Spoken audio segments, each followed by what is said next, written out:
गिरिराज जी की पूजन के उपरांत इंद्र ने भगवान के प्रभाव को जाना और क्षमा याचना करने के लिए पधारे। भगवान की 10 श्लोकों से उन्होंने प्रार्थना की और भगवान प्रसन्न हुए। उनको मनोवांछित फल प्रदान कर भगवान वृंदावन धाम पधारे। परीक्षित ने प्रश्न किया, भगवान ब्रह्मा जी का अपराध भी यही था और इंद्र का भी अपराध यही था, तो इंद्र को क्षमा कर दिया, ब्रह्मा जी को क्षमा कर दिया। भगवान ने कहा, श्री सुखदेव जी ने, परीक्षित जिन गायों से, जिन गोपों से, जिन गोपिकाओं से भगवान का स्नेह करते हैं, उन गायों को, बचपन को, ग्वालों को ब्रह्मा जी ने भगवान से 1 वर्ष दूर रखा था। इसलिए उस विरह के कारण भगवान ने ब्रह्मा जी को क्षमा नहीं किया और इंद्र ने अपराध तो किया, लेकिन उस अपराध के कारण सब ग्वालवाल आदिवासी गाय बछड़े सब भगवान के साथ एक ही पर्वत के नीचे 7 दिन तक निवास करते रहे। तो भगवान ने सोचा कि इसने अपराध तो किया है, लेकिन उस अपराध का फल ये हुआ कि सब गोपियों को, ग्वालों को मेरा दर्शन प्राप्त होता रहा, इसलिए इसको क्षमा कर देना चाहिए। तो अपराध की भी अलग अलग कैटेगरी होती है ना। क्षमा कर दिया, धाम हो गए। कपिला गाय से भगवान का अभिषेक भी किया गया। इसके उपरांत शरद ऋतु का वर्णन भागवत में आया। जैसे ही वर्षा ऋतु बीती और उसके बाद शरद ऋतु प्रारंभ हुई, तो शरद पूर्णिमा के दिन भगवान ने महारास रचाया।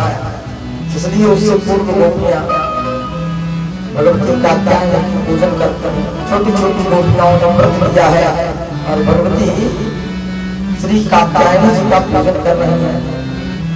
नवरात्रि जैसे ही प्रारंभ हुई तो उन छोटी छोटी बालिकाओं ने भगवती कात्यायनी जी का प्रारंभ किया। नित्य प्रतिदिन यमुना पुर जाते हैं, स्नान करते हैं, भगवती गौरी जी से प्रार्थना करते हैं, कात्यायनी महायोगीश्वर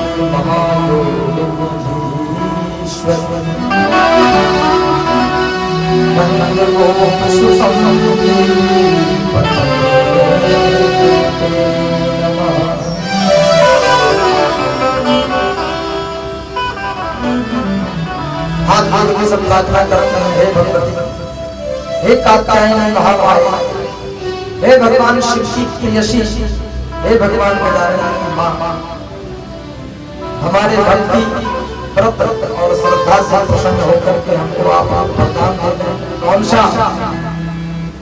बोले हमको नंद नंदन यशोदा नंदन श्री कृष्ण पति के रूप में हमको वरण करें, ये हम आपसे प्रार्थना करते हैं। सो विनय प्रेम बस भई भवानी, वशी माल भगवत कृष्ण, भगवत प्रसन्न हो सब भक्तों के लिए आशीर्वाद प्राप्त होगा। नवरात्रि बीती,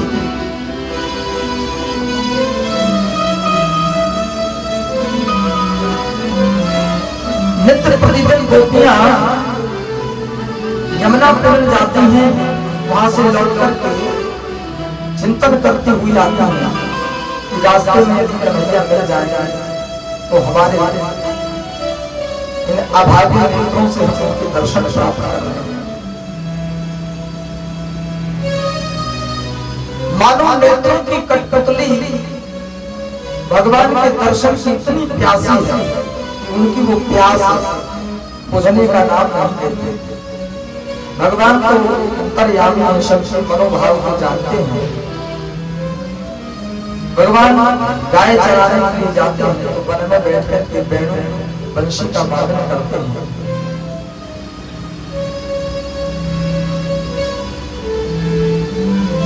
भगवान की उस बंशी के वादन को सुन करके गोपियों के मन में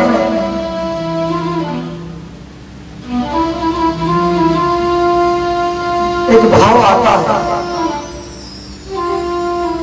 अगर यदुवंश शिरोमणि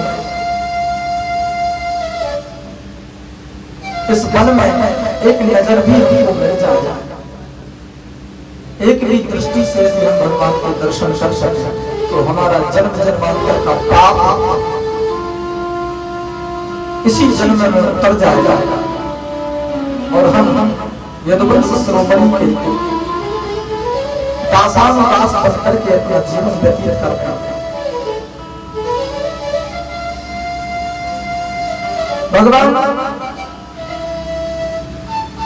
वंश गायन जब प्रारंभ करते हैं तो प्रत्येक गोपी को मानो महसूस होता है, ये सुनाई देता है कि श्री कृष्णचंद्र उस वन में उस वेणु के द्वारा हमको पुकार रहे हैं, मानो मुझे अपने पास बुला रहे हैं।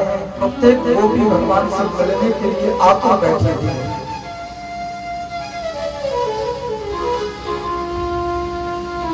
दौड़ पड़ती हैं सब गोपियां भगवान से मिलने के लिए। धीरे धीरे रात्रि का समय हुआ,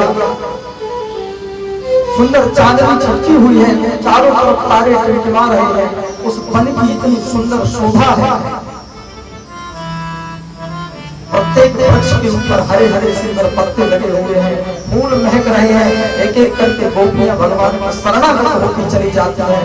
किसी गोपी को उसकी सांस पकड़ लेती है तो कोई गोपी अपने पति के चरण दबा रही थी, उसको छोड़ करके भगवान की बंसी वादन को सुनकर के दौड़ पड़ती है।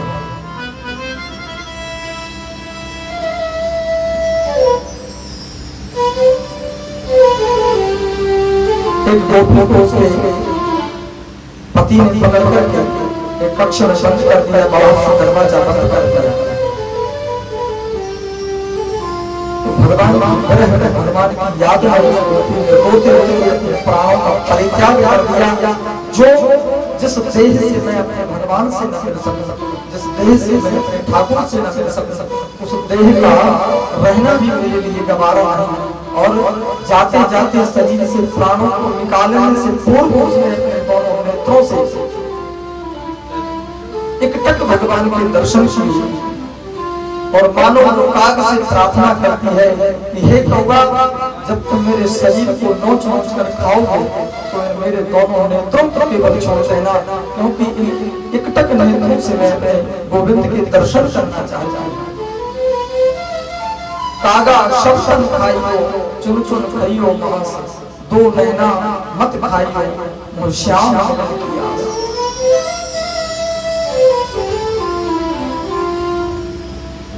गोपियों के इस प्रेम को देख कर भगवान द्रवीभूत हुए। सब गोपियां भगवान के पास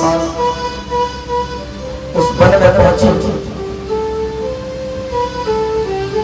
बंसी वादन को सुनकर के गोपियों ने भगवान से जाकर के प्रार्थना की, भगवान इतनी सुंदर बंसी आप बजाते हैं, हमारा तो मन करता है कि आप इस बंसी वादन को 24 घंटे हम सुनते रहे। गोपियां कहते हैं तेरी बंसी पे ओ तेरी बंसी पे, तेरी बंसी पे जाओ बलिहार रसिया, मैं तुम्हारे दरबार रसिया, मैं तुम्हारे दरबार रसिया।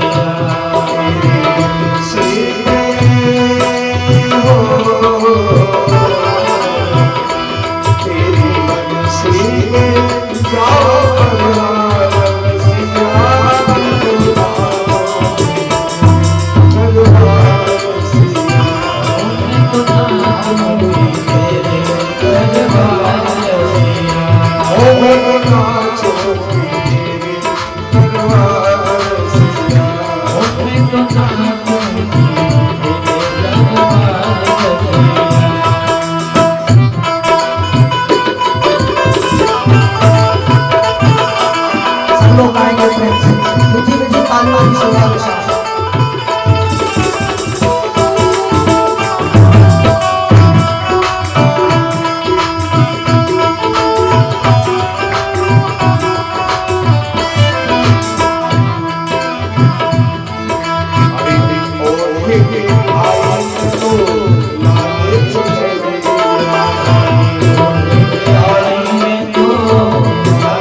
Hare